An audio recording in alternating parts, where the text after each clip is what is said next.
War is hell would be such a corny thing to say. I mean, come on, barf. This famous quote is so often repeated that its impact is all but lost. Ironic, since William Sherman made that statement to prevent his audience from glorifying war, and perhaps becoming desensitized to it. Regardless of his efforts, we constantly glorify war and violence. So many of my favorite films, games, and songs depict or describe violent conflict, and so many of yours probably do too. However, every now and then, a piece of media comes along that causes us to once again reflect on this truth, thereby resensitizing us, even though so many of us have never experienced it. Today's topic of study is old, bloodless, and just a little bit silly, but it could very well find itself in the same category as Band of Brothers or All Quiet on the Western Front. Welcome to Professor Halfpenny's Abandonware Treasure Hunt, where today we will study a hidden treasure of computer software called Air Power, Battle in the Skies.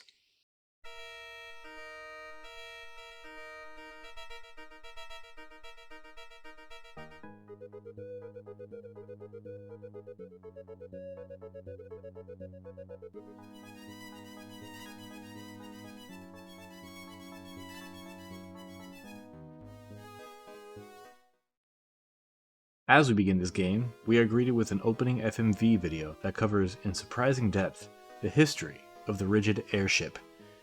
I recommend watching it through, not because it'll help you with the game, but to appreciate the hilarity of the fact that they saw it necessary to educate you on this important but short-lived chapter in aviation history. Also to get yourself educated. Remember, this is a classroom, we are not here to have fun. Pay attention because there will be a short quiz about this introductory video. Most of the way through, the video will leave the realm of the historical and enter the realm of the alternatively historical. We learn the premise of the game itself, which is that a fictional European nation is experiencing a succession crisis after the death of the emperor and the suspicious death of his only heir mere days after. The four dukes with the most legitimate claims to the empire emerge to make their cases for the throne. We will get into them when we talk about the overall structure of the game, since their starting locations have a big impact on the starting strategy of each claimant. After meeting and failing to reach consensus, the committee in charge of the interregnum decree that the responsibility will fall on each duke to consolidate enough support for themselves so as to receive the mandate to rule from the people. Thus begins a race of sorts, as each must compel, by diplomacy or force, the leaders of the cities, towns, and villages across the nation to support them. Now we must choose a duke to play as, and our flagship. Our duke determines our starting location, and our flagship determines the complement of fighter and ground attack aircraft we'll have at our disposal. First, the Danzig. It's a ship. This ship carries a sturdy but sluggish Hornet light fighter, accompanied by the gull-winged Dragon, which can also take a beating. The Pride berths the weak but agile and speedy Delta, along with the slower but tried-and-true Banshee for ground pounding. The Glorious boasts the extremely agile but tricky Goblin fighter with his cool reverse-swept wing and canards, which is tasked with screening the Raptor, which is like the Banshee but even more old-school. Finally, the Wartide shows its spooky side with the bold Vampire fighter, a fearsome all-rounder, side by side with a Firestorm, a tough and agile biplane tasked with ground strikes.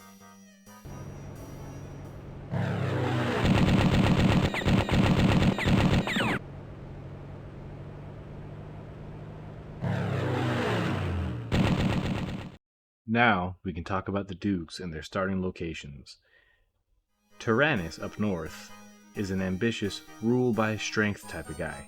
Close, by his starting town, there's more of a concentration of big cities, which give you more support than towns or villages when you take them. The interesting narrative consideration for him is the feared Ferrymen cult, a group of terrorists who have a stronghold up north. He can deal with them at some point to bolster his support. The game says that he's more focused on combat and military operations than diplomacy, and in my experience, this seems to be the case. When engaging in diplomacy, it's very difficult to succeed with him. You're going to die. Malhaides from the west begins with a bandit stronghold immediately next to him. Many settlements on the map are overrun by bandits, but if you take on the extremely fortified strongholds and defeat the bandit warlord, you can immediately turn all the settlements under the warlord's control to your side, giving you a significant burst of support. The danger is that it's easy to get bogged down in these operations, necessitating many retreats to replace your lost fighter aircraft. All the while, the clock is ticking and you could fall behind compared to the other dukes. Aiming for bandit strongholds is a viable strategy, but earning success in it requires smart target selection and skilled flying. If you can take out multiple small targets in the same sortie, that could help your timeline, but increase risk.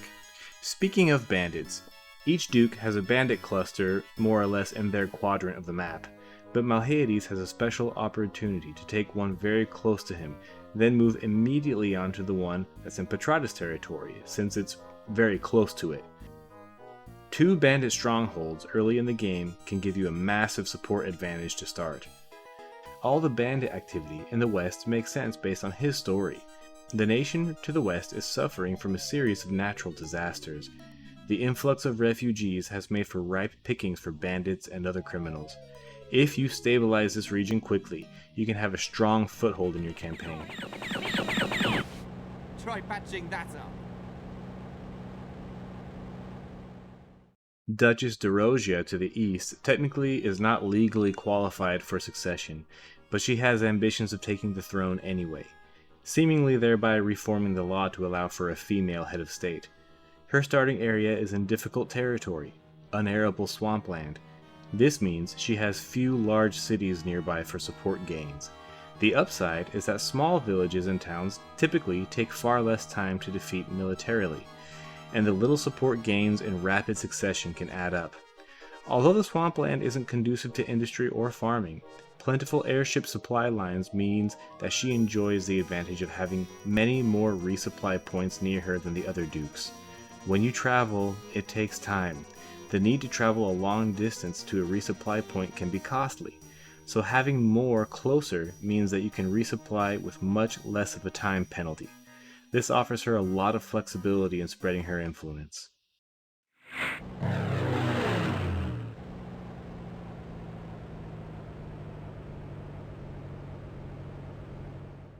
Petratus to the south is an honorable man to a fault.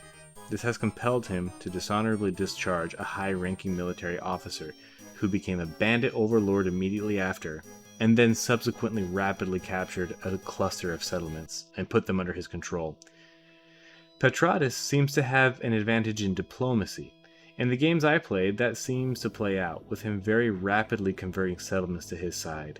The assumption is that without the need to engage militarily, he can quickly move throughout and garner support early on. The biggest obstacle to this is the bandit warlord to his west. Since he cannot negotiate with bandits, he will need to engage militarily. Deciding whether to build support quickly or conquer the bandits early will be critical, especially since Malhades to the west is rather well positioned to take those bandits quickly, even if not immediately, thereby gaining an enormous advantage over Petratus. I could use some help here.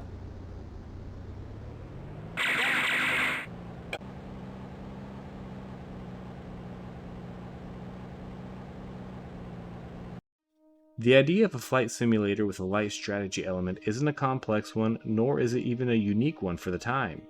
But what makes it special here is the care and craft put into the setting. Since it's a fictional nation, there was a lot of room for freedom in the writing process. This is no more evident than in the intelligence reports on the settlements.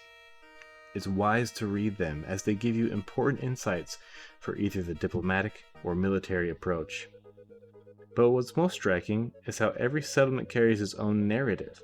Sometimes the narratives can bind settlements together. Take for example this town, which produces chemical weapons. The runoff goes into this adjacent city. This means that the main targets in this city, if you must engage militarily, are the water treatment plants and the fresh water tanks. There's also a greenhouse complex for food. Your assignment for this class is to read through the intelligence reports on the settlements and leave the one that's most interesting to you in the comments. Alright, here's the quiz. What was the first airship to be inflated by helium? The ZR-1, the ZR-2, or the ZR-3, also named the Los Angeles by President Coolidge's wife? The answer is ZR-1. Keep in mind that on occasion, the intelligence reports may be outdated or incorrect. One bandit stronghold, for example, is supposed to have a diminished aircraft complement, but by the time you get there, you'll encounter an absurd number of waves and waves of enemy aircraft. Always use caution. When you've successfully reunited the nation, you're met with this FMV, followed by this screenshot. It truly is about the journey with this game, not the destination. It's a decent challenge to win, so congratulations are in order. You have your victory. But at what cost? Across the settlements, you'll read reports of poverty, fatigue, and struggle. During my conquest, I attacked university towns and religious retreats, not only the ferrymen, who are crazy, but more peaceful spiritual groups as well, when they wouldn't accept my terms. I cut off supplies to refugees to pressure the grassroots relief apparatus to give me their support. I also decapitated criminal organizations and destroyed corrupt leaders. I suppressed traitors and opportunists. A government's job is to take care of its people. One would hope that any nasty business involved in the struggle of power consolidation would ultimately result in a bettering of the lives of the people. But in Caranthea, who could say? I played as Duke Malhaides.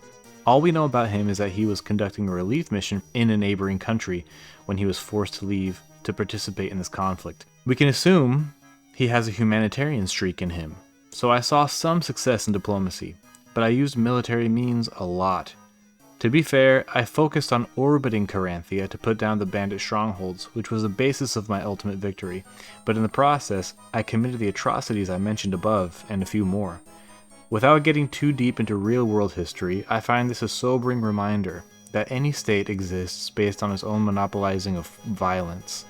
My ability to consolidate power under my own influence stemmed from my ability to monopolize violence both to protect and suppress certain segments of the population. If I didn't make it clear enough, the strategy portion of this game is so lightweight that you could be forgiven in thinking it's little more than an open-ended mission select, like in something like Mega Man. However, I do think that the strategy component does put the weight of consideration on the player. There are multiple strategies for handling the overall game, as well as important strategic decisions to make in each individual town, beginning with a diplomatic approach and continuing into target selection and how that may impact your ability to convert the settlement. The nuts and bolts strategy is light, but it is important. But the most important part of this is how it advances the narrative. The writing about each town is so strong that if you were to accidentally destroy an apartment building, even if it won't necessarily kneecap your whole campaign, you really feel the gravity of it. Watch it. That's a restricted asset you're hitting. Nowadays, the amazing flight simulators at our disposal are more interested in sticking to history, or if it's a modern flight sim, there's effectively no narrative and it focuses on cold science and technology to make the fantasy of combat flight a reality. Back in this era, they knew that they actually had to make a game, and that's what makes these old flight sims still worth returning to. Often they told pretty good stories that motivated you to take on the missions. Air Power is no different. In fact, it's one of the strongest examples of this. The great flight sim portion drapes over an amazing and unique narrative framework to really make you believe in both the good you're doing as well as the harm you're causing as a powerful, noble person. This game is not perfect by any means, but it is one of the most successful lessons in history, even as it tells a fictional story. It's also one of the most powerful lessons in smart game design I've seen in quite some time. Your final assignment is to play Air Power Battle in the Skies. It is Professor Halfpenny approved. Class dismissed. Look